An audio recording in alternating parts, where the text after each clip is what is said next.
What's popping, y'all? We back again for another episode. We got episode 7 of Baddies West. This episode was good. We got a lot of good moments.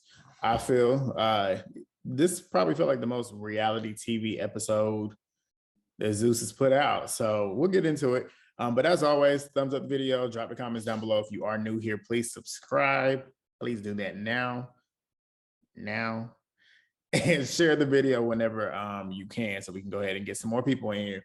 But yeah, without further ado, let's go ahead and get on into it. And actually, I'm going to do a live tonight again, 10 p.m. Set your notifications, your post notifications, so you don't miss it. So we can talk about the show, after you watch this video. Please watch the video. But yeah, let's go ahead and get on into it.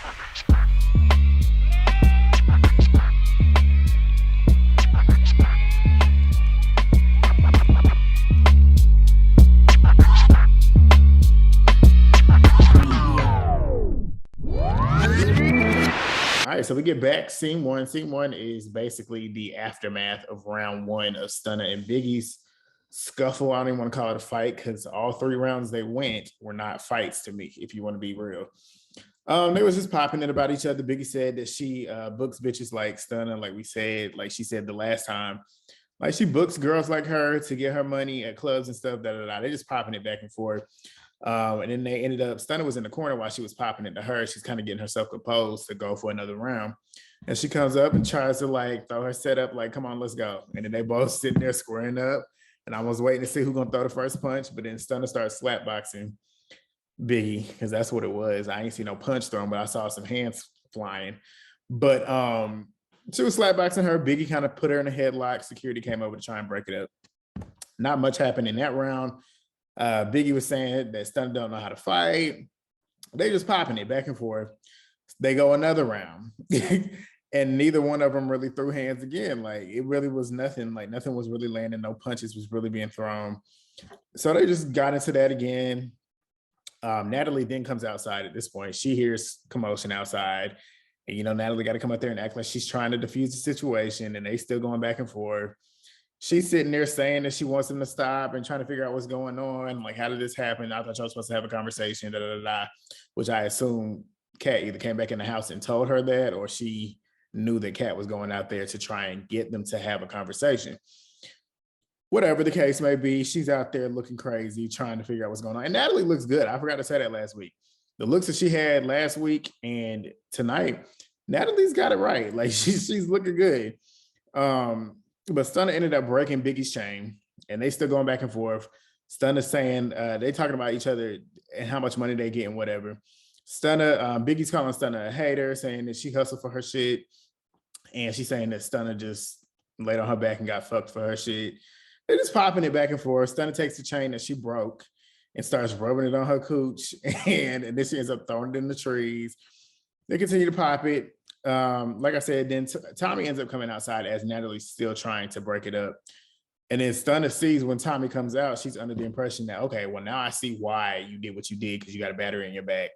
And Tommy probably set you up to do this, even though we know that wasn't the case. Biggie had her own issue with Stunna. And in this moment, she felt the reason and she felt the need to go ahead and get her issue off her chest. And I can't even be mad at Biggie in this instance, because at this point, get it out. Just get it out. Because, at this point, Stunna wants to fight. She always wants to fight. And they haven't gotten their rounds in, regardless of who got beat up or not. I don't feel like either one of them got beat up.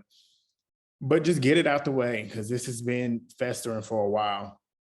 But, yeah, she kind of felt like she was set up in the moment. Biggie was sent. She felt like she was sent to do a job by Tommy, like I just said. But whatever. We know that wasn't the case. Biggie was speaking in Spanish as always, and that's the gripe that I have with Zeus. Why are y'all gonna let her continue to speak in Spanish and not put subtitles up? Get somebody that can translate this and put it on here, because I want to know what she's saying, because she be going in. But in the next scene, Biggie comes into the kitchen with the rest of the girls. I think it was who was in there? It was Rolly, Tommy, Natalie, and Sky. Basically talking about the same situation. They asked if they even expressed any issues that they had with each other and whatever. Biggie said, yeah, we did, but I was sitting out here smoking my blunt, and she come out here with an issue. And then Sky sitting there acting oblivious to what just happened. Everybody else in there already knew they scrapped. And Sky's like, I didn't even know y'all fought. And then Biggie ends up telling her about the situation or whatever. And Biggie was saying that Stunna picks and chooses her battles, yada, yada, yada. While that's happening, Kat is in the bathroom with Stunna. Stunna ends up seeing that she done nicked and got cut in her nose. Kat's over there trying to help her out. Kat saying that she thought that Stunna and Biggie would be able to have a conversation, but it ended up turning into a WWE SmackDown situation. I love Kat to death, but Kat, you know good and darn well they was not trying to have they were not going to have a conversation, because when you got there, that's why you turned around and left, because you realized no conversation was going to happen, because Biggie was like, it is what it is with her. I don't really fuck with her like that. So I was like, Kat, you know good and darn well, but Kat looking good as always. So then Stunna is saying to Kat that she felt like Biggie was looking for a moment, and that was her moment. And Natalie was in the other room saying that she knew Biggie wasn't done. She said because she knew that, like, she'd been at Stunna since they was on that bus. And she's saying that Biggie had a point because of how Stunna's energy has been towards them in the entire house and in the club and whatever. Natalie, that's the thing. Natalie should be saying that she wants stuff to stop, but Natalie got to egg it on and keep the drama going, because she knows that's why the show will be popping. That's what's going to keep people watching the show. Because if everybody getting along, it's not necessarily TV watching. Like, you're not really going to run to the TV to see everybody getting along. You're going to run to the TV when you know people got beef and potential fights are going to happen. So Natalie's playing the producer role while trying to act like she's not throwing a rock and hiding her hand. But Natalie ends up saying she's going to go talk to Stunna about the energy she's giving the girls. And she said, like, she's going to try and see what can go down, as if Stunna's going to care. The next thing we get Natalie talking to Stunna, and Stunna saying that her issue with Biggie is that she disrespected her. She said on the bus, everybody else kind of got their opinions out about what happened with the Tommy situation. And she said she felt like Biggie was the only one that did it in a disrespectful way, trying to tell her what to do and whatever. And Natalie's trying to resolve the situation, but Stunna still wants another round. We all know Stunna just want to fight. Like, that's just really what it is.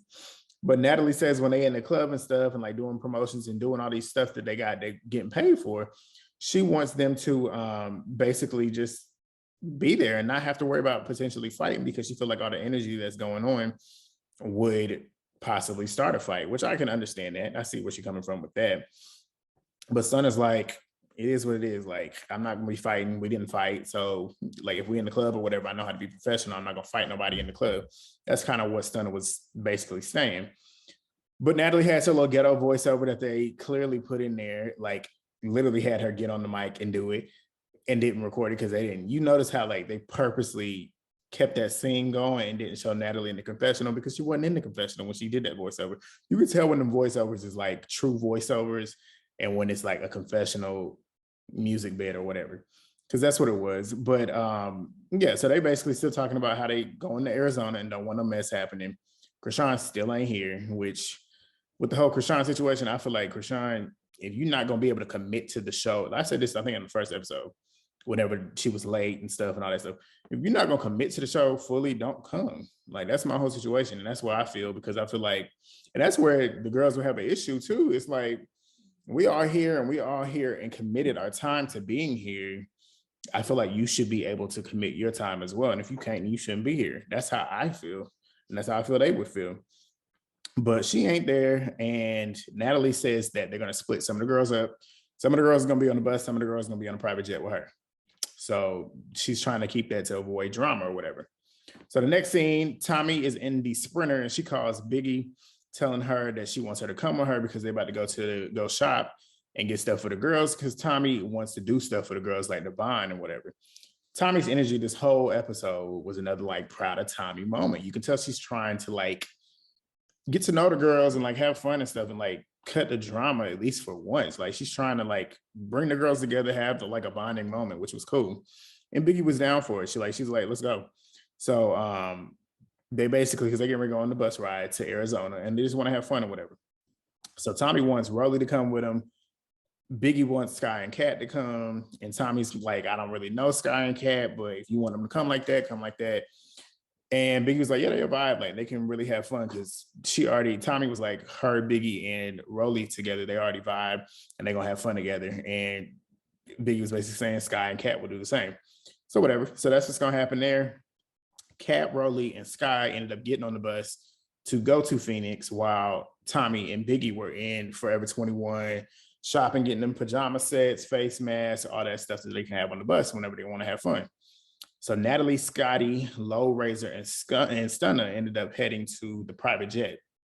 So they doing that. Natalie's excited. She feels like this group will be the group that won't have any issues, no beef.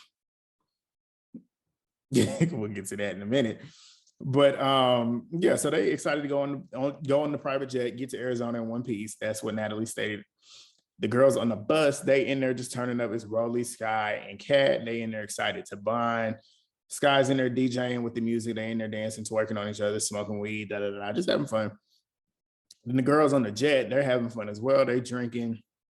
Low hopes that the flight goes good. She said, I know that these girls like to fight on the bus, but hopefully we won't have that issue on the plane, because especially when they're on a private jet. So the next scene, Tommy and Biggie, they finally arrive. They get in there with their bags. Like, they got bags on top of bags on top of bags from Forever 21. They got pajamas, bodysuits, fur coats, masks, all that stuff. So that was cool for them. So Rolly said, all the other girls are not getting to experience that. And she said, that's the part that was supposed to be fun, is like all of us together. We on tour, essentially, like going from city to city. We should all be together, bonding. And I'm like, yeah, you're right. Like, splitting up the crews all the time just to try and act like you're so high and better than everybody else. That's what I say with the show. That's the element that's missing. And Rolly kind of hit on it, because it's like with Bad Girls Club, what made that so successful is that they all were stuck together. And if they didn't like each other, they either had to figure out how to like each other or continue to beef it out. And then the drama was more authentic and organic, because they were stuck together the whole time. They couldn't just leave. Like, they couldn't just leave unless they got into a fight, and they had to literally be set up for like a day where they can calm down, but they was brought back to the house or either sent back home. So that's the element that's missing. And that's why the bonds don't seem, at least why they haven't bonded yet. Granted, we on episode 7, and I'm pretty sure in terms of filming, this might be day 4 or 5. But that's what she missing. Like, it's especially with Chrisean too. Chrisean don't really know the girls like that, besides the ones that she already knew coming onto the show, because she ain't even there. Like, she with Blueface. But Tommy felt good because the girls were appreciative. Like, they all were having fun. They were vibing. And she's excited to just bond with him, getting to know him more. Like, especially Tommy, Sky, and Kat, because she didn't really talk to them like that. So in the jet, Natalie saying she's excited because they're bonding on the jet as well. She said, the bus ain't lit, even though they are lit. They having more fun, it looks like to me. Natalie feels it's important to have conversations, and you know how she is. Like, Natalie has to have a conversation. She feel like everything needs to be talked out about, because a lot of shit happened in Vegas, even though she's right about that. But now we go to Razor. Razor starts asking Stunna if she'll be able to move forward and like get over it and kind of like move on, because like the whole fight, because Stunna been in a fight. She's been in damn near, how many fights have we had? We might have had 8 or 9 fights now, and I swear she's been in like maybe 7 of those fights. And it's like, something's got to give. Like, what are we gonna do to try and figure out how we're gonna stop you from getting in the fights?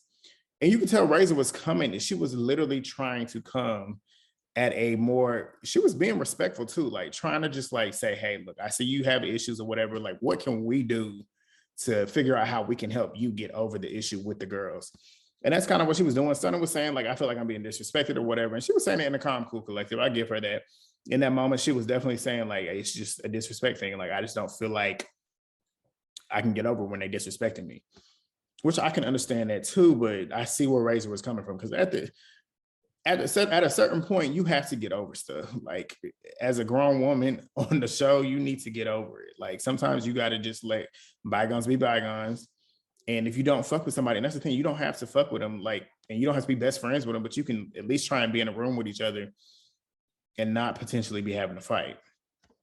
And that's kind of what Razor was saying. Like, me and Scotty, we sitting here together. We ain't had no issue since we had the issue. And we both know we here to get money.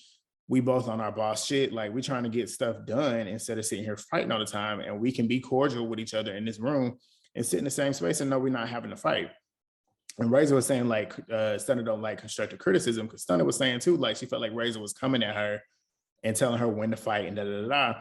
And I don't feel like Razor was trying to tell her when to fight. It's just like she was trying to figure out a way to make it easier for them to continue without worrying about if she is going to get in a fight.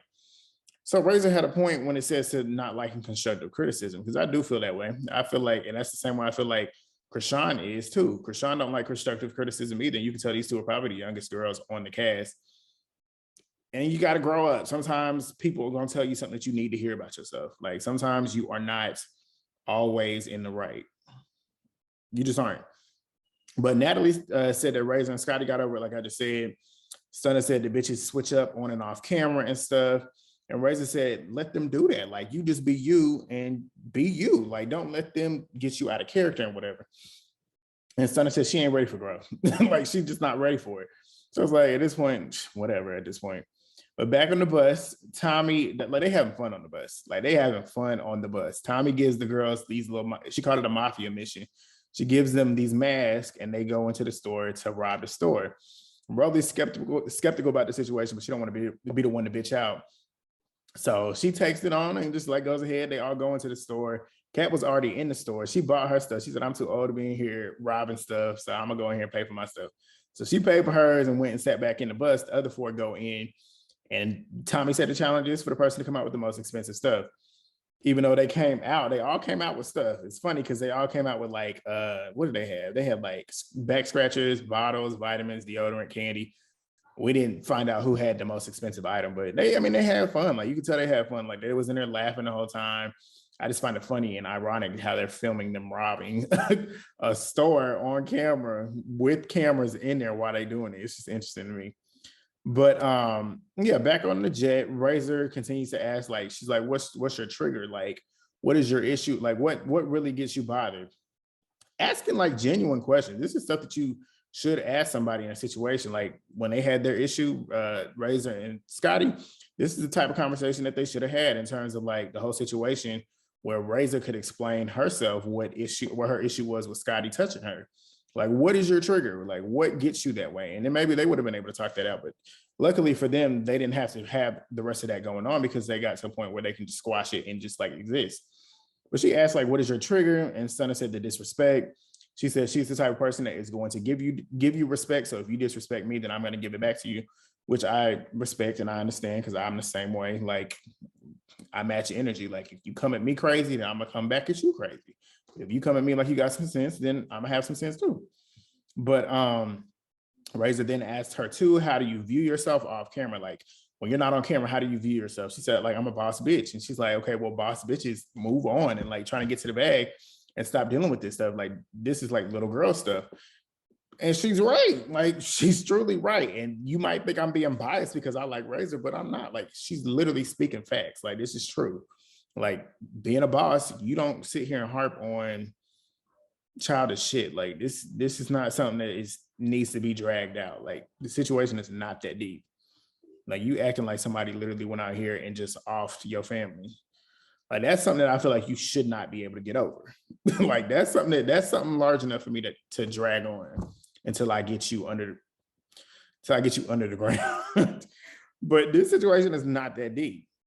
But Razor said she understood what she was going through, but it's embarrassing, which is true. And then Razor was trying to, like I said, she was trying to come at her with some respect.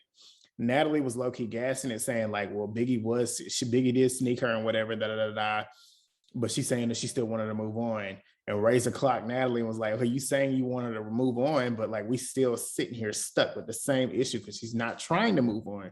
And I'm like, yeah, like that's where Natalie's producer hat needs to come on, because Tommy did a better job at trying to resolve Scotty and Razor's issue than Natalie did trying to resolve this issue. But Natalie's trying to be a good producer. She's trying to act like Natalie is playing the perfect cast member / producer in her head, because she's still trying to play to the camera while still egging on because she knows she got some drama that's going to continue to keep the show as entertaining as it can be. But she's trying to act like she's trying to dissolve the situation as well, which makes her the cast member trying to dissolve it, and then the producer still egging it on. But yeah, so that's where that got to. And then the girls are back on the bus. They show each other, like I said, they show each other what they got. They all have fun. They enjoy it in the fact that there's no bullshit. Like, they all just having fun. They laughing, just doing just fun stuff, like stuff that they feel like they should have been doing and they should be doing. Like, they should just be having fun and enjoying each other, bonding and stuff. They ended up watching the girls that's on the jet, their Instagram lives. They see they on the jet having fun or whatever, at least from what they showed on the Instagram stories. But Tommy, like I said, Tommy got all this good energy. Like she's literally setting the vibe for them on the bus. Like she's trying her best to like kind of put this foot forward. Like going forward, let's not have any drama. Let's not have any more of these fights and stuff. Like let's just have fun like we doing right now. And the girls agree. Like they all having fun. So we get back on the jet, and this is when they're landing. They're in Arizona at this point. So the plane is on the ground, and we get Razor and Stunna up in each other's face. Stunna apparently said that Razor had been yelling and hollering in her face, which we didn't get to see, so I can't confirm or deny if that's true or not. But Razor is at this point irritated. I don't know why they did not show this, but maybe it was, I don't know, because I was gonna say maybe it didn't happen. Maybe it happened off camera, but no, whenever they showed the clip, well, maybe that was, I don't know. That's the thing with Zeus. They like to cut and show certain things and edit certain things in and out. But Razor, when she was in her face, she had her wig on, but then they spliced it, and then Razor doesn't have a wig on. Apparently, Stunna snatched it off, but Razor's upset because she feel like she can't talk to Stunna. Like Stunna can't be talked to, which is a genuine issue, which I understand, especially because if you live with her and y'all trying to get money together and you can't put certain things to the side, that does become an irritating situation. Stunna is like, I just can't deal with nobody trying to tell me what to do, which is, in certain instances, I can see where you're coming from, but in certain instances like this, where Razor is clearly just trying to come at you on some grown woman shit, this is not something to get bothered about, which is the same situation how I felt with Chrisean and Lo. Lo was coming at her respectfully on some stuff that is not something to really get bothered about. Like coming to be somewhere on time is not something to get up and try and fight somebody about. But that's what happened. They ended up fighting on there.